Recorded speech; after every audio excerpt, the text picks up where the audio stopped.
తెలంగాణ ప్రభుత్వంలో వివిధ శాఖల్లో ఉన్నత అధికారుల నుంచి వేర్వేరు స్థాయిలలో పనిచేస్తున్న ఉద్యోగులకు టెన్షన్ పట్టుకుంది. రిటైర్డ్ అయి ప్రభుత్వ శాఖల్లో పనిచేస్తున్న అధికారులపై తెలంగాణ సర్కార్ ఫోకస్ పెట్టింది. రిటైర్డ్ అయిన కొంతమంది అధికారులను గత బీఆర్ఎస్ ప్రభుత్వం తీసుకొచ్చిన వివిధ శాఖల్లో నియమించింది. రాష్ట్రంలో కొత్త సర్కార్ ఏర్పడిన తర్వాత కూడా ఇప్పటికీ అలాంటి ఆఫీసర్లు విధుల్లోనే ఉన్నారు. ఈ క్రమంలో విశ్రాంత అధికారులపై ప్రభుత్వం కీలక నిర్ణయం తీసుకోనున్నట్లుగా తెలుస్తోంది. ప్రస్తుతం పలు శాఖల్లో విధులు నిర్వహిస్తున్న రిటైర్డ్ ఆఫీసర్లను గుర్తించి వివరాలను ఇవ్వాలని ప్రభుత్వ ప్రధాన కార్యదర్శి శాంతికుమారి జనవరి 16వ తేదీన అధికారులను ఆదేశించారు. రేపు సాయంత్రం లోపు వారి వివరాలను అందజేయాలని వివిధ శాఖల హెచ్ఓడీలను సీఎస్ ఆదేశించారు.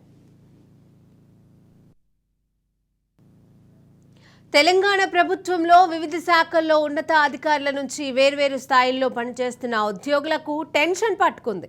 రిటైర్డ్ అయి ప్రభుత్వ శాఖల్లో పనిచేస్తున్న అధికారులపై తెలంగాణ సర్కార్ ఫోకస్ అయితే పెట్టింది.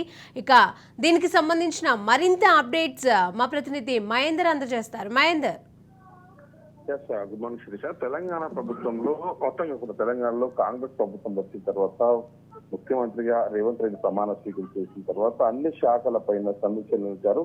అన్ని శాఖల్లో దొల్లతనం అనేది బయట పెట్టేందుకు చాలా వరకు కూడా మొత్తం కూడా ఆయన ఆధారాలతో కొన్ని అయితే బయట పెట్టిన నేపథ్యం. ఇంకా ఇప్పుడు ఇన్నాళ్ళు కూడా మంత్రుల వాళ్ళ యొక్క పీసీలు వీరందరూ కూడా చేసినటువంటి గందరగోళం అంతా ఏంటంటే అది ఇప్పుడు అధికారులు వారు సహకరించినట్టు అధికారుల గుండెల్లో రైలు పరిగెత్తిన పరిస్థితి ఉంది.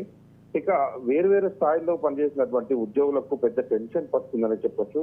అందుకు ప్రభుత్వం తీసుకున్న ఈ తాజా నిర్ణయాలు మాత్రం ఖచ్చితంగా కారణం అనే చెప్పొచ్చు. వారంతా కూడా ప్రభుత్వంలో రిటైర్డ్ అయి తిరిగి పదవుల్లో కొనసాగుతున్న వారు, అలాగే రాష్ట్రంలో వివిధ డిపార్ట్మెంట్ లో ఇప్పటికే పనిచేస్తున్న రిటైర్డ్ ఉద్యోగుల వివరాలపై పూర్తిగా ప్రభుత్వం దృష్టి సారించింది. వారి నివేదిక వారి పూర్తి డేటా కూడా ఇవ్వాలని ఆదేశించింది. అలాగే గత ప్రభుత్వ హయాంలో మొత్తం రీఅపాయింటింగ్ అయిన ఇంకా కాంట్రాక్ట్ లేదా అవుట్ సోర్సింగ్ ప్రతిపాదన పనిచేసిన వారి లెక్కలన్నీ కూడా తీసేందుకు సిద్ధమైంది. ఇక ఇందుకోసం అన్ని డిపార్ట్మెంట్లు మొత్తం కూడా విభాగాలు, కార్పొరేషన్లు, ఏజెన్సీలకు మొత్తం ప్రభుత్వ ప్రధాన కార్యదర్శి శాంతికుమార్ అయితే సర్క్యులర్ అయితే జారీ చేశారు. మొత్తం ఇందుకు అవసరమైనటువంటి నిర్దిష్ట ఫార్మాట్ తో పాటు జత చేయాలని కూడా వారికి ఆదేశాలు జారీ చేసినట్టు తెలుసు.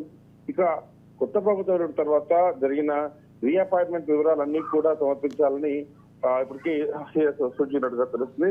గత ప్రభుత్వంలో చాలా డిపార్ట్మెంట్లలో రిటైర్డ్ ఉద్యోగుల్లో రీఅపాయింట్మెంట్ జరగడం, అందుకు ఇటు జెన్కో ట్రాన్స్ఫర్ లో జరిగినటువంటి చూడొచ్చు మనం. అలా చాలా వరకు కూడా రీఅపాయింట్మెంట్ కొనసాగుతున్నారని ఎన్నికల ప్రచారంలో సమయంలో కూడా కాంగ్రెస్ పార్టీ పెద్ద ఎత్తున ఆరోపించింది గత ప్రభుత్వం పైన. అయితే ఇలాంటి వారందరినీ కూడా అధికారంలోకి వచ్చిన తర్వాత విధుల నుంచి తొలగిస్తామని కూడా చెప్పింది. దానికి తగ్గట్టుగా కార్యాచరణ కూడా సిద్ధం చేస్తున్నట్టు తెలుస్తుంది. ప్రభుత్వం ఏర్పడి దాదాపు 1.5 నెల రోజులు అవుతున్న సందర్భంగా మొత్తం వివరాలు సేకరించిన పైనే ప్రభుత్వం కూడా అధికారులు సిఎస్సీ దృష్టి పెట్టారు. త్వరలో మొత్తంగా వీరందరూ ఏరువేతకు మొత్తంగా ప్రభుత్వం చర్యలు తీసుకుంటుంది. అలాగే అందుకనే డేటా తెప్పించుకుంటుంది. మొత్తం ప్రక్షాళన అన్ని శాఖల్లో ప్రక్షాళన చేసే దిశగానే ఆలోచిస్తున్నట్టుగా తెలుస్తుంది.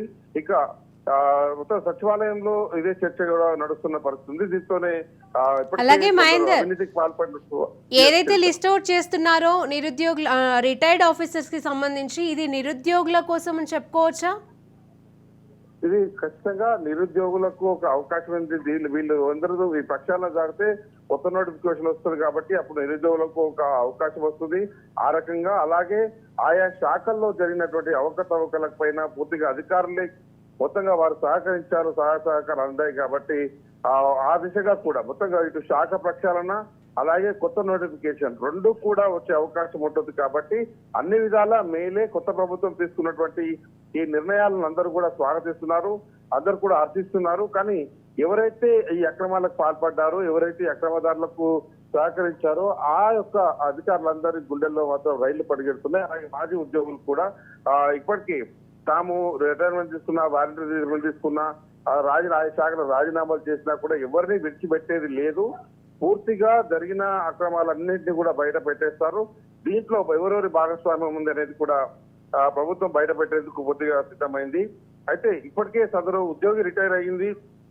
ఇప్పుడు వారి పేరు రిటైర్ అయిన నాటికి వారి హోదా ఏంటి, ఎప్పుడు ఏ శాఖలో కొనసాగుతున్నారు, అయితే ఎప్పుడు ఈ శాఖలో కొనసాగుతున్నారు, అలాగే రీఅపాయింట్మెంట్ ఎప్పుడు అయింది, అలాగే ఎందుకోసం అయింది, వారి హోదాలో కొనసాగుతున్న వారు ఏ హోదాలో ఉన్నవారు, ఇంకా ఎంతకాలం కొనసాగేలా మొత్తం ఉత్తర్వుల్లో వాళ్ళకు మెన్షన్ చేశారు. ఇష్టం వచ్చినట్టుగా జీవోలు చేశారు కాబట్టి వాళ్లకు అర్హతలు ఎన్ని రోజులు చేయాలి, ఎన్ని సంవత్సరాల వరకు వాళ్ళకు పదవి ఉంటుంది అనేటట్టుగా పూర్తిగా అవైతే గత ప్రభుత్వం అయితే ఇచ్చిందో వాటన్నిటిపై దృష్టి సారించింది కొత్త ప్రభుత్వం. ఆ డేటా మొత్తం సేకరిస్తుంది. అక్రమాలకు పాల్పడ్డ వారందరినీ కూడా ఖచ్చితంగా వారిపై చర్యలు అయితే తీసుకునే అవకాశం ఖచ్చితంగా ఉంటుంది. ఆ రకంగా ఉద్యోగుల గుండెల్లో మాత్రం రైలు పడుతున్నాయని చెప్పొచ్చు. Right, thank you Mahender.